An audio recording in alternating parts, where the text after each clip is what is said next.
Dalawang babayang sugatan sa pagtama ng lindol sa may Davao City kahapon. Ang mga pasok sa eskwela at trabaho, pansamantala ring naantala. Balita hatid ni Micaela Papa.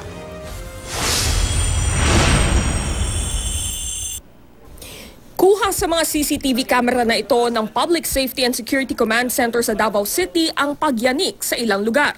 Tumama ang 4.7 magnitude na lindol, 9 kilometro hilagang kanluran ng Davao City. Ang mga dingding at sahig ng ilang gusali at tahanan nagkabitak-bitak sa pagyanik.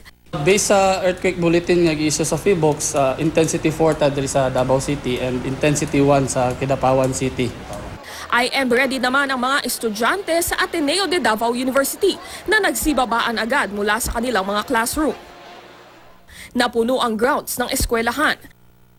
Alerto rin ang mga estudyante ng Manuel Rojas Elementary School ng Davao City. Sa San Vicente Elementary School ng Panabo City sa Davao del Norte naman, dumiretso din kaagad ang mga estudyante sa open field.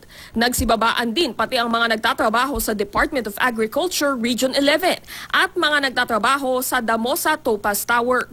Dalawa naman ang sugatan sa lindol matapos gumuho ang waiting shed sa Teodoro Palma Hill Elementary School kung saan sila naghihintay ng masasakyang jeep. Rumisponde ang mga otoridad kina Maria Teresa Pusta, 43 years old, at Fei Yu, 67 years old. Nagpapagaling na sa Southern Philippines Medical Center ang dalawang sugatan. Ininspeksyon naman agad ng DPWH ang natumbang waiting shed. Pasado 1:00 ng hapon, nakaranas pa ng aftershock ang buong Davao. Nasa 2.9 magnitude ang lakas nito. Micaela Papa, GMA News.